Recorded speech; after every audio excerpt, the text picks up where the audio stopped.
نحمده ونصلي على رسوله الكريم اما بعد فاعوذ بالله من الشيطان الرجيم بسم الله الرحمن الرحيم رب اشرح لي صدري ويسر لي امري واحلل عقدة من لساني يفقهوا قولي۔ فصل 42، اولو الالباب سے خطاب، عقل والوں سے۔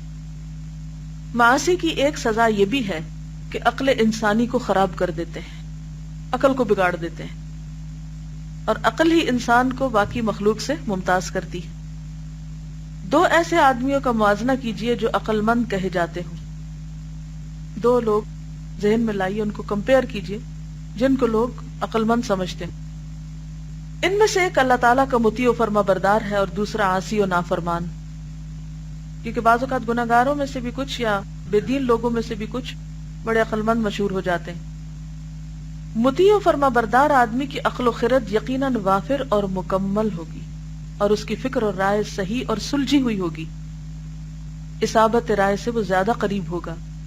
یہی سبب ہے کہ قرآن حکیم کا زیادہ تر خطاب اولو الالباب اور اولو العقل سے ہے۔ مثلا واتقون یا اولی الالباب، البقرہ 197، اے عقل مندو تم مجھ سے ڈرتے رہو، اور فاتقوا اللہ یا اولی الالباب، المائدہ 100، اے عقل مندو تم اللہ سے ڈرتے رہو۔ انما یتذکر اولو الالباب، الزمر آیہ 9، نصیحت عقل مند لوگ ہی حاصل کرتے ہیں۔ قرآن حکیم میں اس قسم کی بے شمار آیتیں موجود ہیں۔ اس شخص کو کون عقل مند کہے گا جو اس ذات کی نافرمانی کرے جس کے قبضہ قدرت میں اس کی جان ہے۔ مثلا آپ دیکھیے کہ اگر کسی نے آپ کے بال پکڑے ہوئے ہوں یا آپ کے پاؤں باندھ دے کوئی، اور وہ آپ کو کوئی کام کرنے کو کہے، آپ کیا کریں گے؟ فوراً بات مانیں گے۔ کیوں؟ اس لیے کہ اگر آپ نافرمانی کریں گے تو آپ کو یقین ہے کہ آپ کی جان نہیں چھوٹے گی۔ تو جس رب کے ہاتھ میں ہماری جان ہے، اگر ہم اس کی نافرمانی کریں گے تو جان آزاد کیسے ہوگی؟ جس کے گھر میں یہ رہتا ہے، یعنی زمین پر، اور اچھی طرح جانتا ہے کہ صاحب خانہ اسے دیکھ رہا ہے، اس کی تمام حرکات و سکنات کا وہ مشاہدہ کر رہا ہے، کوئی چیز اور اس کی کوئی بات اس سے مخفی نہیں، اور پھر یہ کہ وہ صاحب خانہ کی ناراضی پسند نہیں کرتا، اس کی نعمتوں سے مستفید ہونا چاہتا ہے، باوجود ان تمام باتوں کے ہمہ اوقات یہ وہی کام کرتا رہتا ہے جس پر اللہ کا غضب، قہر اور لعنت برستی رہتی ہے، وہی کام کرتا رہتا ہے جو اسے اس کی رحمت سے دور پھینک دیتے ہیں کہ وہ اسے اپنے دروازے سے نکال دے۔ وہ کام اس کے لیے موجب ذلت اور رسوائی ہیں، اور اسے اس کے دشمن نفس اور شیطان کے حوالے کر دیتے ہیں جو اس کے سخت ترین دشمن ہیں۔ اللہ کی نگاہوں سے اسے گرا دیتے ہیں اور اس کی رضامندی اور محبت سے اسے دور پھینک دیتے ہیں، اور حال یہ ہے کہ بندوں کی آنکھوں کی ٹھنڈک اللہ کی نزدیکی اور تقرب ہی میں ہے، اور اسی کے تقرب میں فوز و فلاح کی برکتیں میسر آ سکتی ہیں، اسی کے تقرب سے اولیاء اللہ میں اسے شمولیت نصیب ہو سکتی ہے اور اللہ کا دیدار نصیب ہو سکتا ہے۔ یہ اور اس قسم کی بے شمار اور لاتعداد نعمتیں، کرامتیں اور عزتیں اہل طاعت کے لیے موجود ہیں۔ یہی وجہ کہ آپ دیکھتے ہیں کہ اگر آپ مثلا کسی جگہ داخلہ لیتے ہیں، کسی اسکول کالج میں، اور پھر نہ آپ انتظامیہ کی بات مانتے ہیں، نہ آپ کسی استاد کی بات مانتے ہیں، تو پھر کیا کیا جاتا ہے؟ آپ کو ایوارڈ دیے جاتے ہیں؟ نہیں، بلکہ آپ نے اگر بہت سی اچیومنٹس بھی کی ہوں اور آپ کا رویہ درست نہ ہو تو آپ ایوارڈ کے مستحق نہیں قرار پاتے۔ تو ہم اللہ کی زمین پر رہ رہے ہیں، اس کا دیا ہوا رزق کھا رہے ہیں، اس کی نعمتوں سے فائدہ اٹھا رہے ہیں، اور اسی کو ناراض کر رہے ہیں، تو کس بات پہ ایوارڈ ملے گا؟ جو عقوبتیں اور سزائیں اوپر بیان کی گئی ہیں، اور ان سے بھی کہیں زیادہ سزائیں اہل معصیت کو دی جائیں گی، بس اس عقل کو عقل کون کہے گا جو گھڑی بھر کی یا ایک دن کی یا چند دنوں کی لذت و مسرت کو، جس کی حیثیت ایک خواب سے زیادہ نہیں، آخرت کی دائمی نعمت، دائمی فوز و فلاح اور عظیم ترین کامیابی و کامرانی کے مقابلے میں ترجیح دے۔ آخرت کی فوز و فلاح تو وہ چیز ہے جس سے دنیا عقبہ کی تمام تر سعادتیں وابستہ ہیں۔ کسی کے پاس اگر وہ عقل نہیں ہے جو اس کے حق میں حجت کا کام دے سکے تو وہ یقیناً مجنون اور دیوانہ ہے، بلکہ مجنون اور دیوانہ تو اس سے اچھا ہے کہ اسے انجام کی سلامتی اور آخرت کی عافیت اور نجات تو میسر آئے گی، کیونکہ ان کا حساب جو نہیں۔ یہ تو عقل کی کوتاہی پر ایک حیثیت سے روشنی ڈالی گئی، اب عقل عیشی اور عقل معاشرتی کی کوتاہی پر بھی غور کیجیے، یعنی زندگی میں جو ہم عقل کا استعمال کرتے ہیں یا تعلقات میں معاشرتی۔ اگر مذکورہ نقصانات میں عقل عیشی کے نقصانات کا اشتراک نہ بھی سمجھا جائے تو ایک موٹی سی بات عقل عیشی کی کوتاہی اور خرابی کی جانچ یہ ہے کہ ہم ایسے دو آدمیوں کو سامنے رکھیں جن میں ایک ہمارا مطیع و فرما بردار ہے اور دوسرا نافرمان و سرکش۔ مثلا آپ کے دو بچے ہیں، ایک بات مانتا اور دوسرا نہیں مانتا، دو اسٹوڈنٹس ہیں، ایک بات مانتا اور دوسرا نہیں مانتا، صاف واضح ہو جائے گا کہ دونوں میں سے کون عقل مند ہے۔ لیکن افسوس تو یہ ہے کہ کوتاہ عقلی کی مصیبت عام ہو چکی ہے، بلکہ درجہ جنون کو پہنچ چکی ہے۔ ظاہر ہے الجنون فنون، جنون کی بہت سی قسمیں ہیں، فنون یعنی بہت سے اس کے حصے ہیں، لیکن یہ ایسا جنون ہے کہ اللہ کے مخصوص بندوں کے علاوہ ہر چھوٹا بڑا اس میں مبتلا ہے۔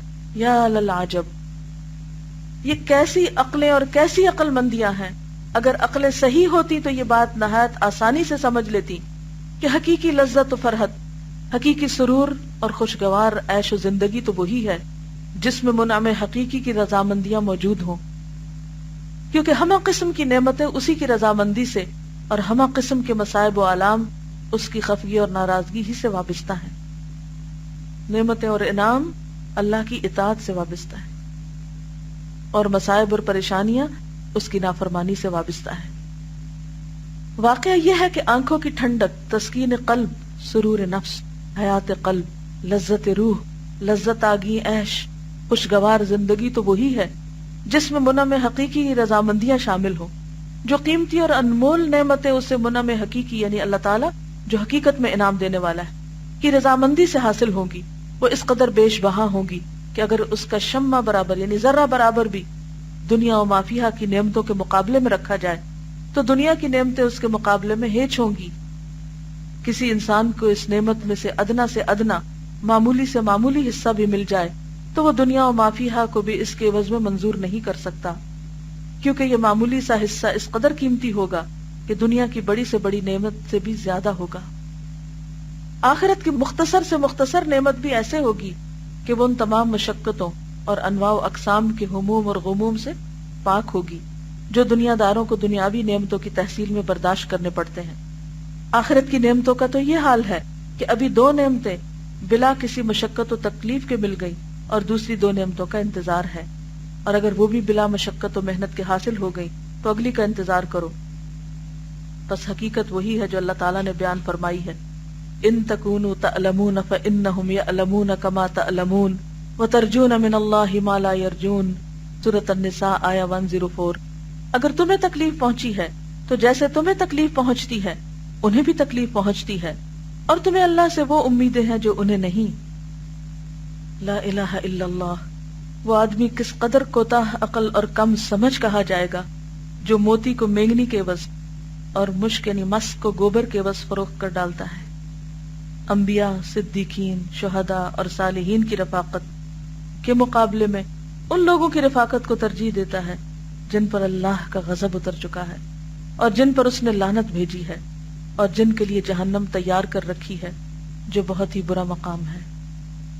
تو کیا خلاصہ ہے اس کا؟ معصیت عقل سلیم کو سلب کر لیتی ہے۔ آپ دیکھیے کہ ایک چھوٹی سی مثال سے سمجھیے، عقل مند آدمی کبھی بد اخلاقی سے بات نہیں کرے گا۔ کیوں؟ عقل مند آدمی غیبت نہیں کرے گا، تانے نہیں دے گا، کسی کا مذاق نہیں اڑائے گا۔ کیوں؟ وائی؟ آپ نے دیکھو گا عقل مند اور سمجھدار لوگ ایسے کام نہیں کرتے۔ کیوں؟ شاباش، ویری گڈ آنسر۔ کیونکہ انہیں پتا ہے رسپانس میں وہی کچھ ملے گا، جیسا کریں گے ویسا بھریں گے۔ لہٰذا وہ اپنی عزت بچانے کے لیے، اپنے امیج کو قائم رکھنے کے لیے ایسے کسی رویے کا مظاہرہ نہیں کرے گا۔ عقل مند انسان جو ہے وہ سیلف کنٹرولڈ ہوتا ہے، اپنی آواز، اپنی ٹون، اپنے لہجے، اپنے رویے پر کنٹرول کر سکتا ہے، کیونکہ اسے پتا ہے کہ اگر وہ کسی کے ساتھ زیادتی کرے گا تو واپس وہی ملے گا اس کو۔ کہتے ہیں نا اپنی عزت اپنے ہاتھ میں ہوتی ہے، اگر آپ چاہتے ہیں کہ آپ کو عزت ملے تو آپ کو دینی پڑے گی. آپ صرف لوگوں کے سامنے نہیں، غائبانہ طور پر بھی ان کو عزت دیں. جب آپ غائبانہ طور پر ان کو بدنام کرنے کی کوئی بھی کوشش کرتے ہیں تو حقیقت میں اپنی عزت کھو دیتے ہیں، اپنا اعتبار کھو دیتے ہیں. جی، عقل مند لوگ جو اپنے لیے پسند نہیں کرتے وہ دوسروں کے لیے بھی نہیں کرتے، کیونکہ انہیں پتا ہے کہ اگر ہم کسی کے لیے گڑھا کھو دیں گے تو خود گریں گے اس میں. عقل ایک رہنما بھی ہے، اور جب انسان گناہ کرتا ہے تو وہ چراغ بجھنے لگتا ہے، تو پھر انسان کو راستہ صحیح نہیں نظر آتا اور وہ غلط رستوں پہ چل پڑتا ہے. اور خواہشات، خود پسندی، اپنی ذات کی اہمیت، تکبر، یہ عقل کے چراغ کو بجھا دیتی ہیں. اندھا بن جاتا ہے نا انسان، خواہشات انسان کو اندھا کر دیتی ہیں، لہذا پھر وہ عقل سے کام نہیں لیتا. غصہ عقل کو کھا جاتا ہے، اسی طرح دیگر خواہشات بھی. جی 200 پیج پر فرسٹ پیراگراف. معاصی یعنی گناہ کی ایک سزا یہ ہے کہ عقل انسانی کو خراب کر دیتے ہیں، یعنی گناہوں کی وجہ سے غلط خواہشات اور گناہ یہ انسان کی عقل میں خلل کر دیتے ہیں، یعنی پروگرامنگ خراب کر دیتے ہیں. دو ایسے آدمیوں کا موازنہ کیجیے جو عقل مند کہے جاتے ہیں. ایک اللہ کا فرما بردار ہے، دوسرا نافرمان. فرما بردار آدمی کی عقل مکمل ہوگی، اس کی فکر سلجھی ہوئی ہوگی، صحیح رائے کے قریب ہوگا. اصابت رائے کا مطلب تو درست رائے. اسی لیے اللہ سبحانہ وتعالی ان کو بات سمجھاتے ہیں کیونکہ وہی سمجھیں گے، یعنی زیادہ ہوتی ہے اور کمپلیٹ ہوتی ہے. اس کے مقابلے میں جو نافرمان ہیں شاطر بھی ہوتے ہیں، بعض اوقات بڑے سمارٹ ہوتے ہیں، لیکن وہ اپنی عقل کہاں استعمال کرتے ہیں؟ غلط کاموں میں. نتیجہ کیا ہوتا ہے کہ وہ حقیقت میں بے وقوف ہوتے ہیں. انہوں نے پوچھا سائنٹسٹ کو کس کیٹیگری میں رکھا جائے؟ بات یہ کہ بیسیکلی ان کا کام تو ریسرچ کرنا ہوتا ہے، جو کچھ انہیں نظر آ رہا ہے اس کو خود کو ریت رہے. اگر ان کے ارادے اور نیت میں خدا کے وجود کو غلط ثابت کرنا یا غلط طریقے کی طرف لوگوں کو نہ لے جانا، تو جب تک وہ اس کے مقاصد غلط نہیں تو نتائج بھی غلط نہیں ہوں گے. اور اس میں تو وہ عقل کا استعمال صرف چیزوں کو ڈسکور کرنے میں لگا رہے ہیں، اور یہاں اگر کمی ہو جاتی ہے جب اس سے وہ صحیح انجام کو نہیں پہنچتے تو عقل ناقص ہوگی. ٹھیک ہے نا؟ کامل عقل وہ ہے کہ جو انجام میں درست نتائج لائے. اصل عقل مندی کیا ہے کہ انسان خود کو، اپنی صلاحیتوں کو، اپنے ماحول کو، اللہ کو، کائنات میں غور و فکر کو صحیح معنوں میں پہچانے اور پھر صحیح مقام پر رکھے، صحیح پرسپیکٹو میں رکھے اور پھر اس کے مطابق کام کرے. کسی ایک چیز کو بھی غلط سمجھا تو مشکل ہوگی. جی، یعنی گناہ جو ہوتا ہے وہ تھنکنگ کو کلاؤڈنگ کر دیتے ہیں، یعنی صحیح چیز نظر نہیں آتی. اور یہ آپ نے دیکھا ہوگا کہ کفر کا نتیجہ کیا ہے. پہلے ہی پارے میں ختم اللہ علی قلوبہم وعلی سمعہم وعلی ابصارہم غشاوہ ولہم عذاب عظیم. تو بنیادی طور پر کفر کی وجہ سے انہوں نے عقل کا نقصان کیا. جی، کس کا؟ متورع، یعنی جس کے اندر خوف ہو، ورع، تقوی، خوف. کیا عقل مند آدمی اپنے امیج کو برقرار رکھنے کے لیے ایسا کرتا ہے یا نیت کچھ اور ہوگی؟ نیت اللہ کی اطاعت ہوگی. اور امیج کو برقرار رکھنا یہ ایک ذریعہ بن جاتا ہے کہ انسان کے لیے وہ ایک ڈر یا خوف بھی ہوتا ہے جس کی وجہ سے پھر انسان غلط کاموں سے بچتا ہے. کسی کا سوال تھا، بعض اوقات انسان کے اندر اللہ کی عظمت بھی ہوتی ہے، وہ اللہ سے محبت بھی کرتا ہے اور حیا بھی ہوتی ہے، پھر بھی اس سے گناہ ہو جاتا ہے. ایسا کیوں ہوتا ہے؟ ایسا ہے کہ انسان کے جو ایمان ہے نا وہ بڑھتا اور گھٹتا رہتا ہے. تو جس وقت وہ مطلوبہ لیول سے ڈراپ کرتا ہے نا تو پھر انسان اس غلط کام میں جا پڑتا ہے. اور یہ انسان کی ویکنس ہوتی ہے، کمزوری کی وجہ سے ہوتا ہے ایسا. اب یہ جو کیفیت ہے اونچی نیچی ہونے کی اور انسان سے غلط کام ہو جانے کی یا گناہ ہو جانے کی، اگر کوئی شخص عقل مند ہے اور اس کو پہچان جائے کہ غلطی ہو گئی اس سے، تو پھر وہ کیا کرتا ہے؟ فوراً کچھ پھٹ جائے تو سینے لگتا ہے، کچھ ٹوٹ جائے تو جوڑنے لگتا ہے، یعنی فوراً اصلاح شروع کر دیتا ہے. اور یہ بھی اللہ کی بڑی رحمت ہے، کیونکہ خلق الانسان ضعیفا. اگر ہم غلطی نہ کریں تو پھر کیا ہو؟ ہمارے اندر ایک بڑی غلطی جنم لے. وہ کون سی؟ تکبر کی. تو اللہ تعالیٰ کو وہ لوگ زیادہ پیارے ہیں جو گناہ کر کے معافی مانگتے اور پلٹتے ہیں. اس کا یہ مطلب نہیں گناہوں کا رستہ کھول جانا چاہیے.